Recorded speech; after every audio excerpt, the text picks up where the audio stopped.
24শে ফেব্রুয়ারি 2026 অর্থাৎ আজকের দিন আবার একটি জয়, আইনের জয়, মামাটি মানুষের সরকারের জয়, সর্বোচ্চ আদালতের সিদ্ধান্তে এই জয়।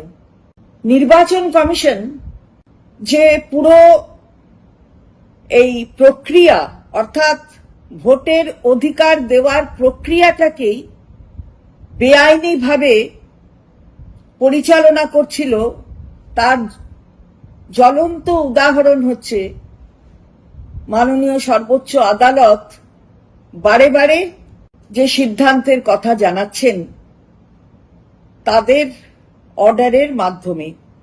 24শে ফেব্রুয়ারি 2026-এর আগে অর্থাৎ আজকের আগে একটি অর্ডার মাননীয় সর্বোচ্চ আদালত দিয়েছিল এবং সেখানে তারা নির্দেশ দিয়েছিলেন যে ডিস্ট্রিক্ট জাজ এবং অ্যাডিশনাল ডিস্ট্রিক্ট জাজ তারা যে লজিক্যাল ডিসক্রিপেন্সির কথা বলা হয়েছে, যে আনম্যাপড শ্রেণীর কথা বলা হয়েছে ভোটারদের সম্পর্কে, সেইগুলির বিষয়ে সিদ্ধান্ত নেবেন।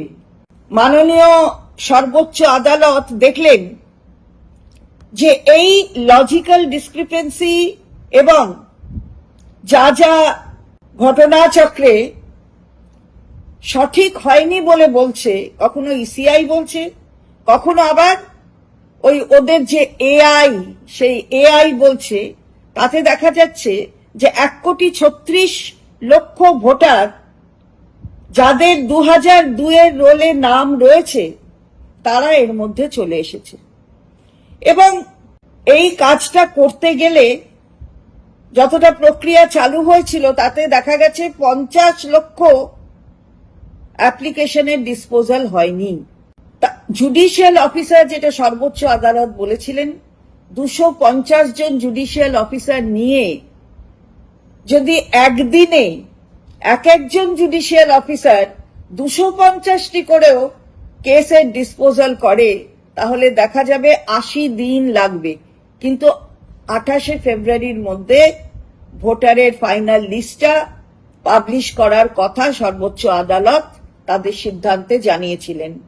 আজকে কি দিয়েছেন সিদ্ধান্ত? কি সর্বোচ্চ আদালতের সিদ্ধান্ত হলো যে এখন সিভিল জাজ সিনিয়র এবং সিভিল জাজ জুনিয়র তারাও এই প্রক্রিয়ার মধ্যে সামিল হতে পারবেন এবং দরকারে সম্মানীয় কলকাতা হাইকোর্টের মাননীয় প্রধান বিচারপতি, ঝাড়খণ্ড এবং উড়িষ্যা থেকেও জুডিশিয়াল অফিসারদের তিনি এই কাজে লাগাতে পারবেন। গোটা প্রক্রিয়া তাহলে কি বোঝাচ্ছে? যে যা যা হয়েছে সবই যা হওয়া উচিত ছিল তার বাইরে। 24শে অক্টোবরের নোটিফিকেশনে ইসিআই বলেছিল যে নথিগুলো গ্রহণযোগ্য এবং তার সাথে আবার সুপ্রিম কোর্ট অর্থাৎ সর্বোচ্চ আদালত তারাও বলে দিয়েছিলেন কোন কোন নথি গ্রহণযোগ্য। তার মধ্যে আধার আছে, তার মধ্যে মাধ্যমিকের অ্যাডমিট কার্ড আছে, এ সবই গ্রহণযোগ্য, এগুলো গ্রহণ করতে হবে। তাহলে হলোটা কি? হলো যে ওই বাংলা বিরোধী যারা, ওই বাংলা বিরোধী আর নির্যাতন কমিশন, এ তো নির্বাচন কমিশন নয়, এটা নির্যাতন কমিশন।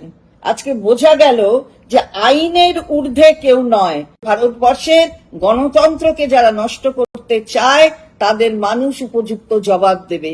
মাটি মানুষের সরকারের যা যা বক্তব্য, সেই বক্তব্যগুলোই আরো এই জুডিশিয়াল প্রসেসে এই সিদ্ধান্তগুলোই কিন্তু গুরুত্ব পেয়েছে এবং তাকেই সঠিক মান্যতা দেওয়া হয়েছে।